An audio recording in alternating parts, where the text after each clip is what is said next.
So this is the 14:30 hours GMT edition of the Khoodeelaar television channel, part B, on Saturday, the 12th of August 2023. We start with a recollection from May 2005 when the people, the electors of Bethnal Green and Bow, the electors of Bethnal Green and Bow had allowed George Galloway to confront the American government at the time. Think about that. People of Bethnal Green and Bow had allowed George Galloway in May 2005 to confront, challenge on worldwide television, live television, televised confrontation with a supporter of George W. Bush. Where is George Galloway now? Since May 2005, George Galloway has descended. He has only politically existed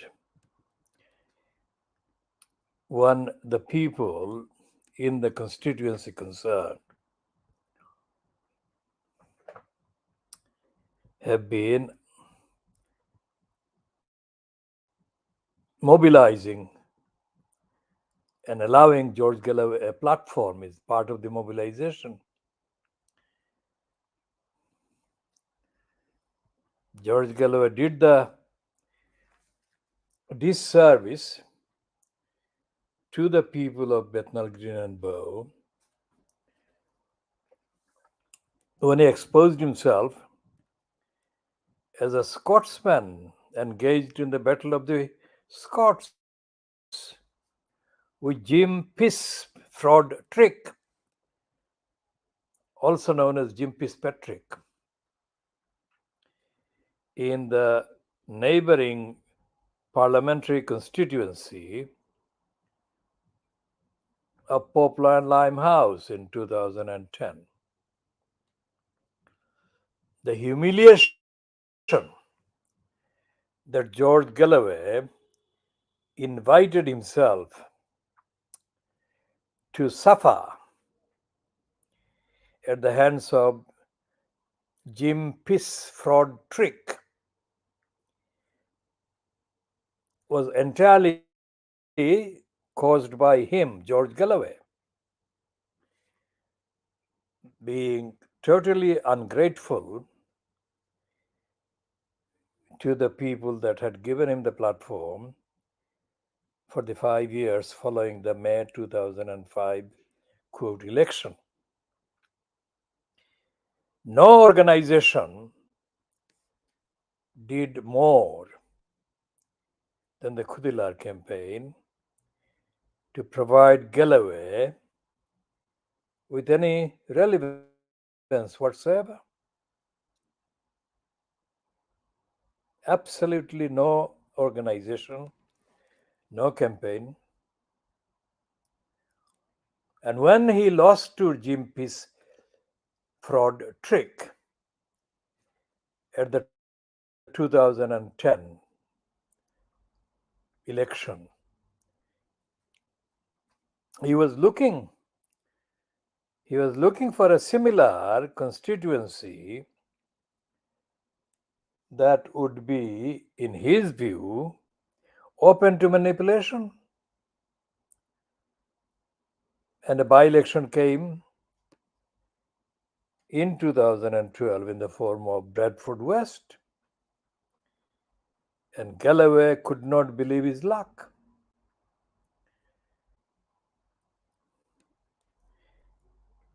He arrived in Bradford West, accompanied by his racist crew, as he set about pretending to be at the same time a Muslim, a Pakistani, a Kashmiri, as well as a leading opponent of US racism against the African.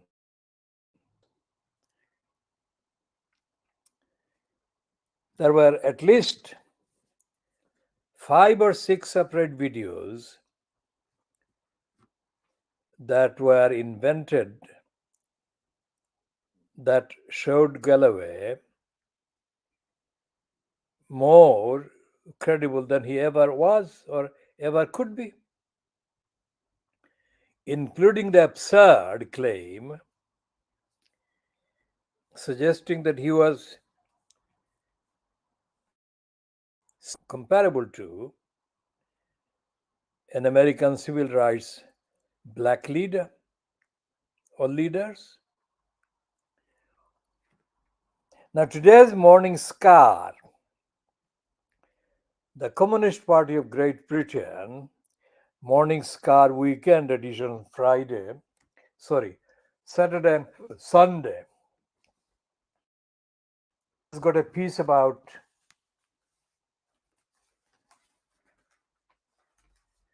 let's check the piece that the European Union is reforming around the radical right,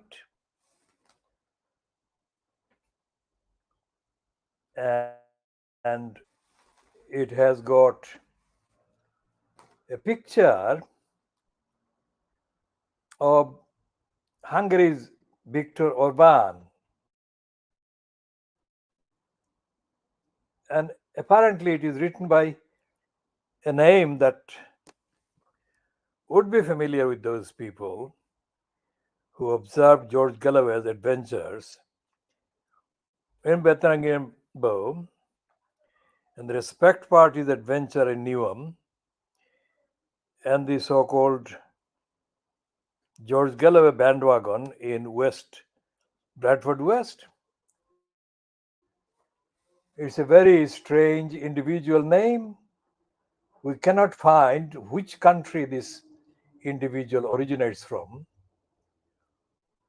what community this individual belongs to. But the idea underlying this piece, the European Union is reforming around the radical right, is a borrowed idea. It's not an original one. It's a propaganda piece that is found in the Russian kind of propaganda architecture and archives. The point made in this piece is that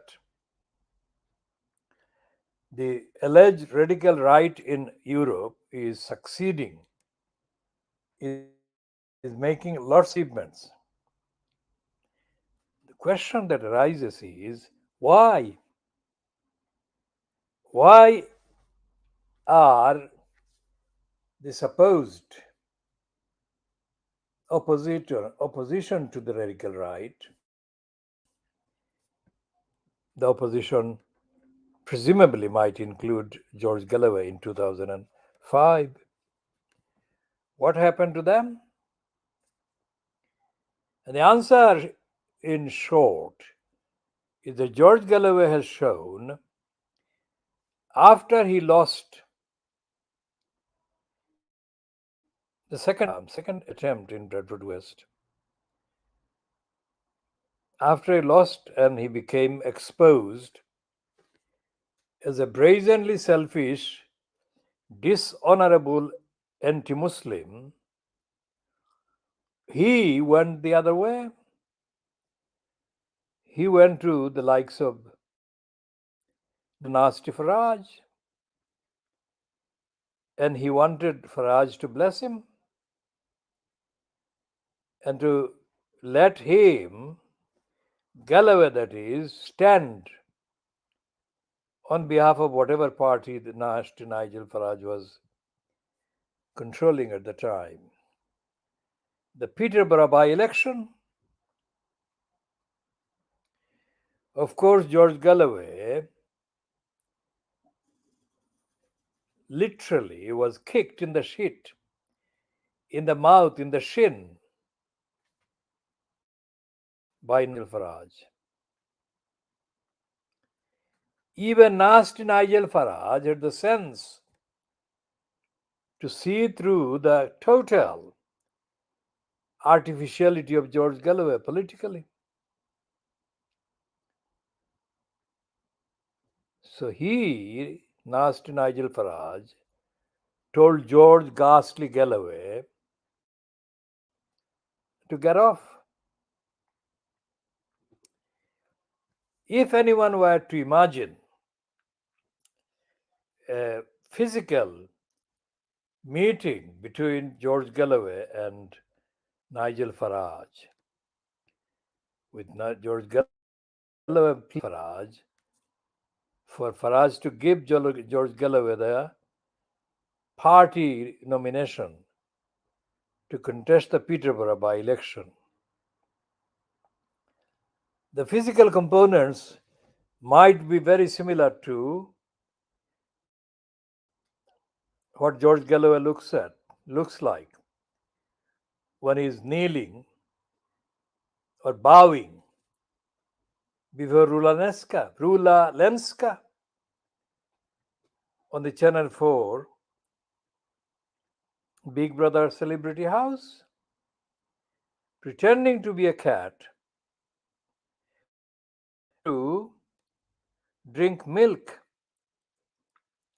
to please Rula Lenska. What kind of milk was George Galloway pretending to be drinking? Or what kind of liquid was he pretending to be drinking in order to please the nasty Nigel Farage, who wasn't going to give him the nomination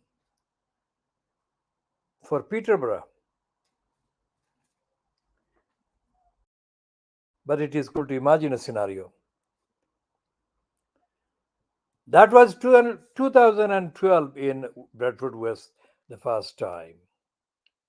This is now 13 years later. And 2005, it's 18 years since George Galloway was able to think that the electors, the community, the demography in Bethnal Green and Bow in Tower Hamlets in May 2005, the people were sufficiently open to exploitation by him. Because George Galloway, until 2005 election, in which Una King, the sitting MP at the time, was ousted because of the vote cast by the people of Bethnal Green and Bow, George Galloway had failed to find a winnable constituency vacancy anywhere in Scotland, anywhere in England. And that kind of finding of a winnable seat was the deciding factor for George Galloway to be able to morally assert that he was still politically ticking and was there to be contended with as against Tony Blair, who had kicked him out of the Labour Party. Okay, so the Victor Orban piece, that is byline to Kevin Ovandan, we don't know background Kevin Ovandan has. What part of the United Kingdom he belongs to, if he belongs to any part, what language his parents spoke, whether his parents speak the as each other, where he was born, where he comes from, where he went to school, because the Abandon name is not an Asian name, it's not an African name, but it is believed that Kevin Abandon looks as if he could be biologically of Asian background. He could be. He most certainly is not Anglo-Saxon, but the name Abandon is Anglo-Saxon. So let's do a check on the Abandon.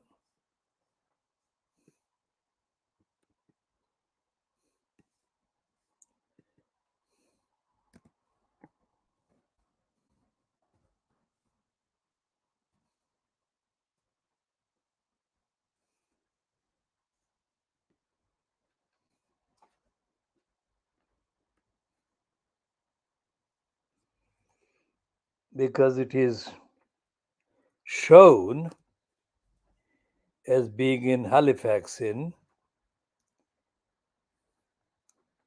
West Yorkshire.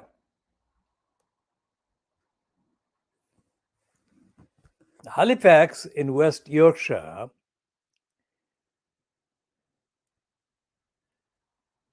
near Booth Town and Illingworth, a mile from Halifax town centre.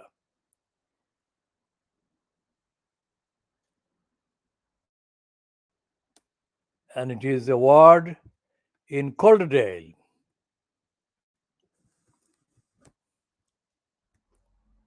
Not known for producing community based active political organizers or exponents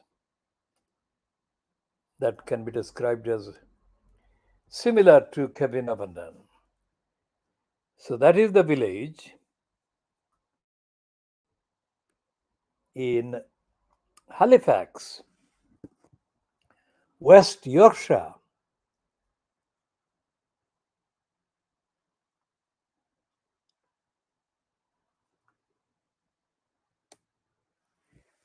Nothing that Kevin Abandon stated during the period of his appearance following George Galloway's presence as a constituency member of parliament during May 2005 till May 2010 in Bothnagrimbo suggested anything about any community that Kevin Abandon could belong to. Kevin Abandon was one of the crew that George Galloway was closely associated with.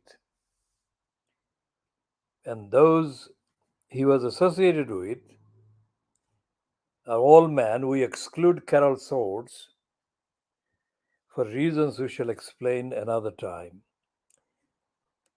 Those mainly three men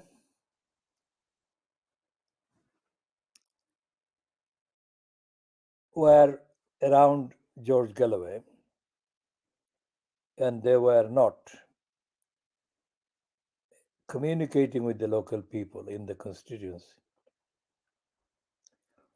And they could not.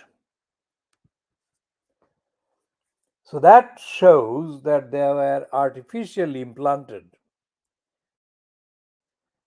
as political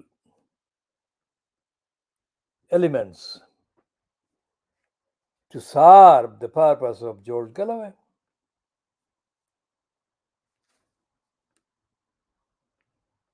They were not there to serve the purpose of the community in Bethnal Green and Bow. We defend the community, have been doing that since June 1963. How old was Galloway in 1963?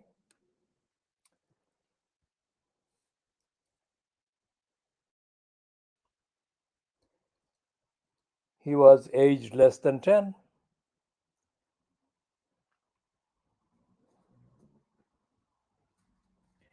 Even if he were given any simplified task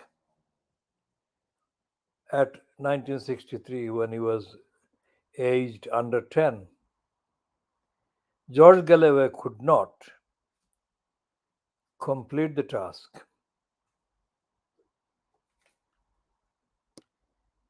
rationally.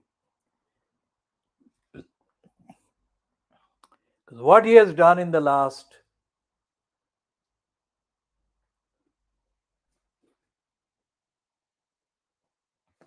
years, since 2005,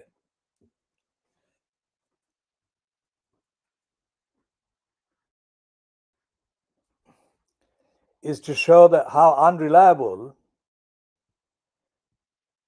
how totally unreliable and dishonest George Galloway is, has been, and can be. As we say, the most detailed examination of his finance, published by the BBC Newsnight, remains unanswered by George Galloway. Contrary to the mythology that he is a successful litigant, he is not. What he has done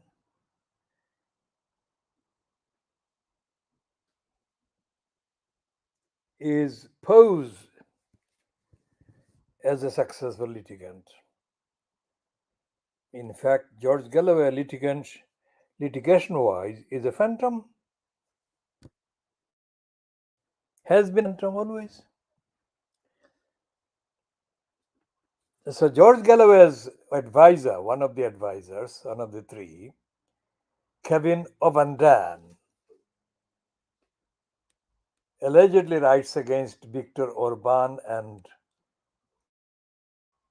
Giorgio Meloni in Italy, and Ursula von der Leyen, the European Union chief bureaucrat.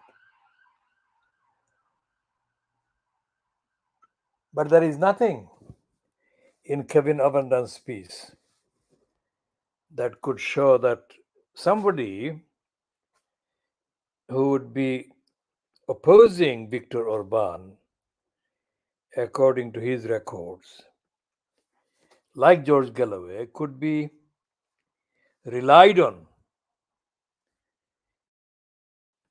trusted to offer a narrative that is consistent, believable, and credible.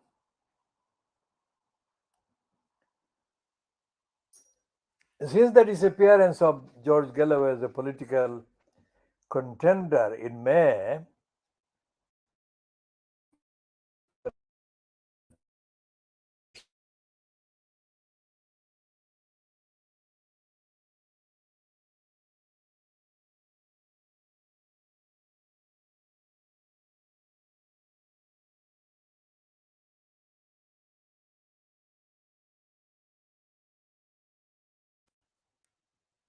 he has been surfacing to publicly post words of praise for one of the stupidest members of the Lutfur Rahman cabal.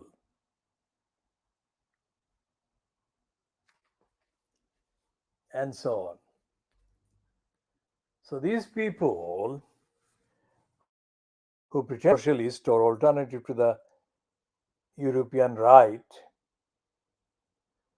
are themselves as unreliable, as contemptuous of democracy as they are claiming the right to be.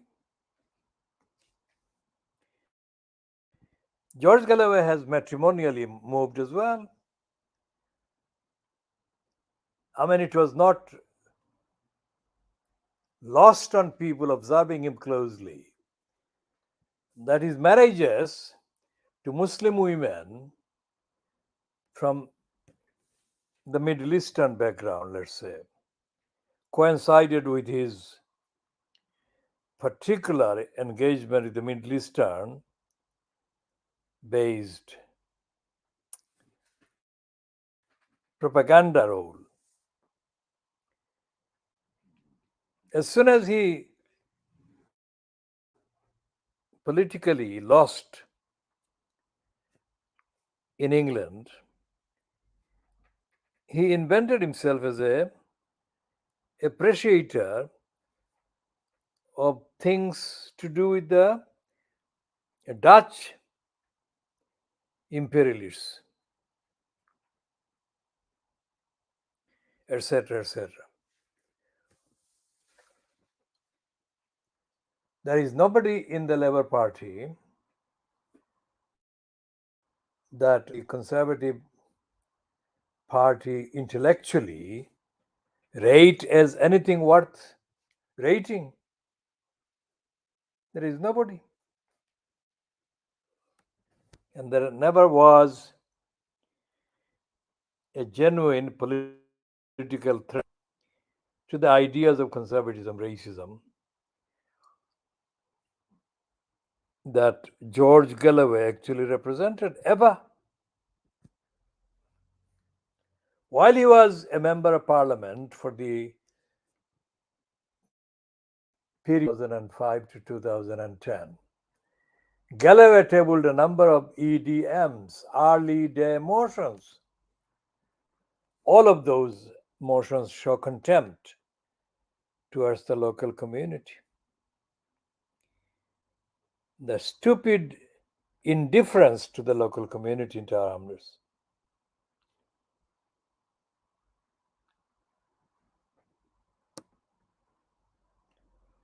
So, what we shall be doing is going into more of the Galloway and Kevin Abandon fantasies in due course in other editions.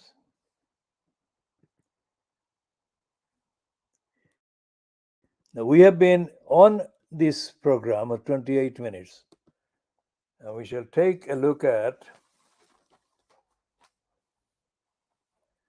some other items, including this piece that the CPGB, Communist Party of Morning Star, is quite happy to run on the front page. Theresa Villiers' share in Shell, £70,000, and they're saying it's her shame. Of course, it is her shame. But to be held to account and be shamed, one has to be the likes of Theresa Villiers.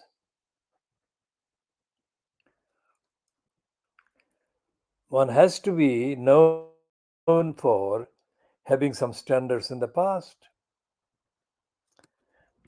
Going back to the period when George Galloway was the subject of public controversy about his role in the War on Want organization, it is interesting to note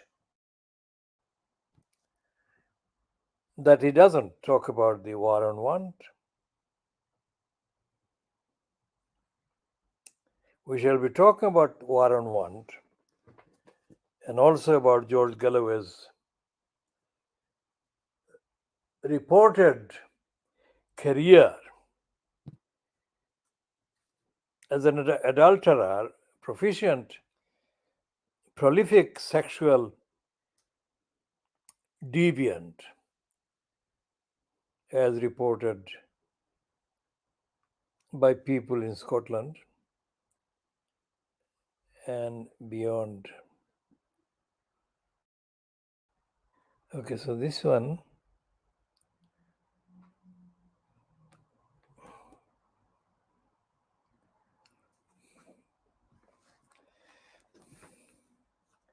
when he was asked about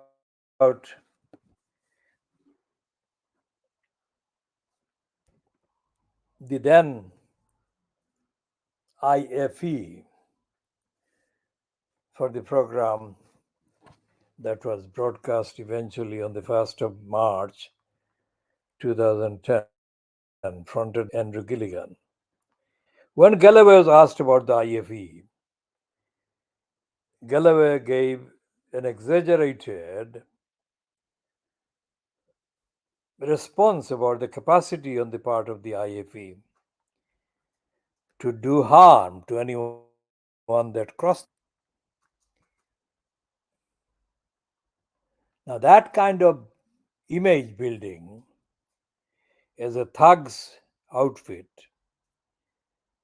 may have helped the IFE in their controlling aspects of operations,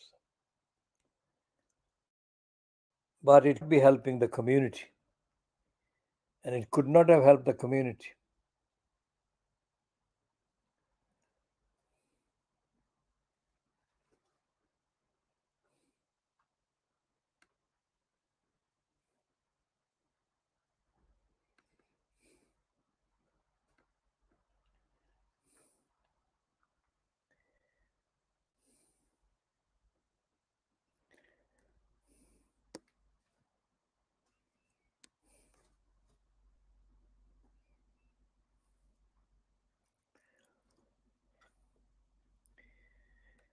When he was asked about the IFE, he gave an outrageously overestimated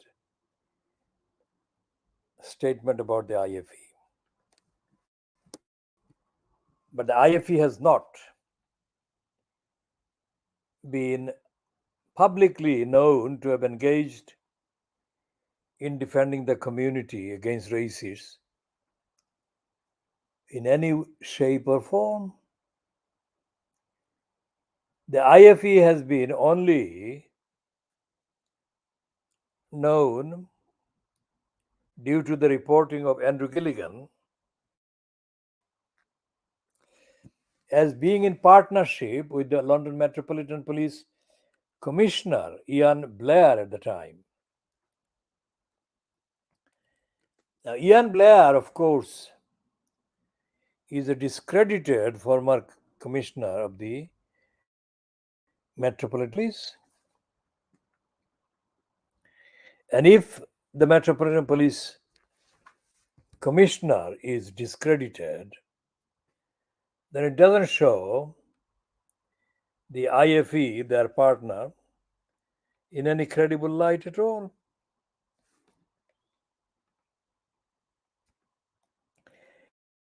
And as I said on dozens of times, because I was there recording the outrageous boasts by Galloway in April 2006 in a space then controlled by Ajmal Hussain in Brick Lane, boasting that in his 30 years at that date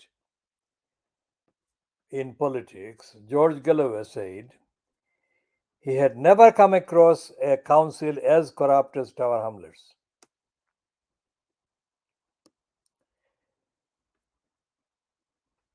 And later he said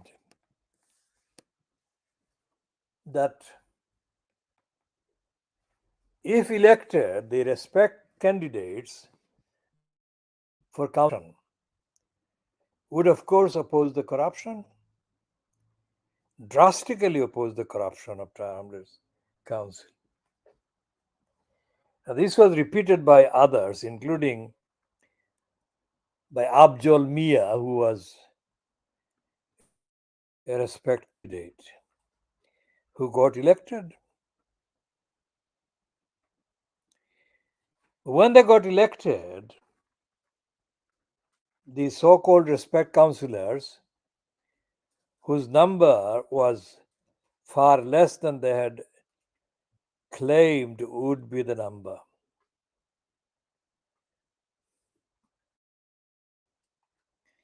it was quite clear that the respect councillors elected were detached from any of the statements that Galloway had made in April 2006 about what they would be doing if they got elected.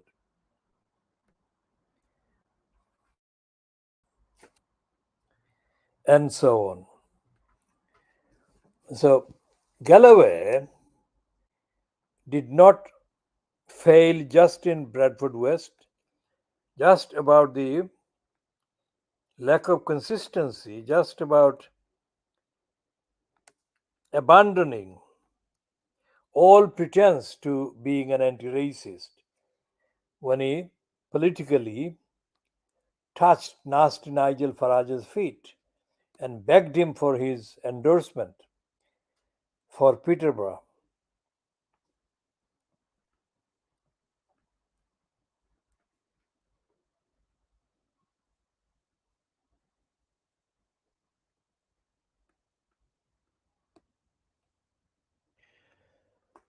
So we shall be, as I said, taking a deeper look at all of these in due course.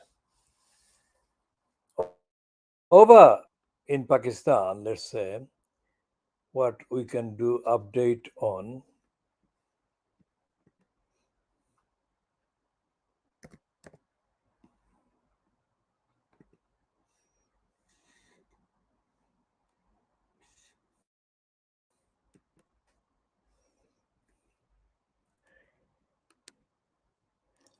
Because the news in Pakistan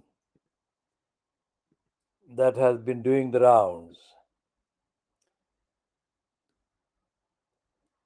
has been the interference by the USA government to get Imran Khan's elected regime in Pakistan deposed, which did happen. And it is a very significant year that has coincided with Imran Khan's political incarceration because it is expected that Imran Khan's topic and topicality will only increase in Pakistan.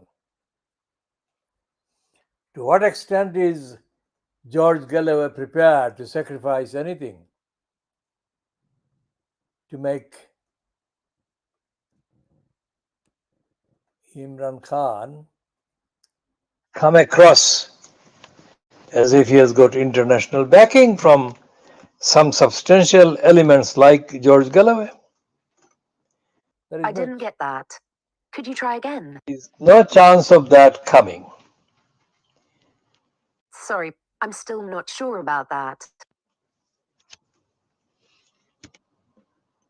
Because George Galloway has not declared any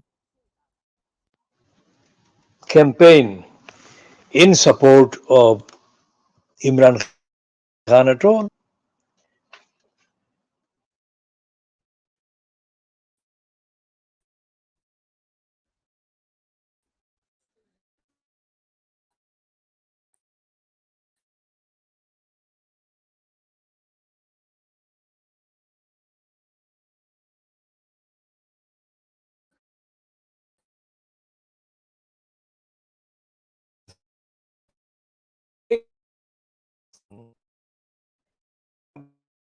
have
So we shall be bringing an end to this one at 41 minutes or 42 minutes.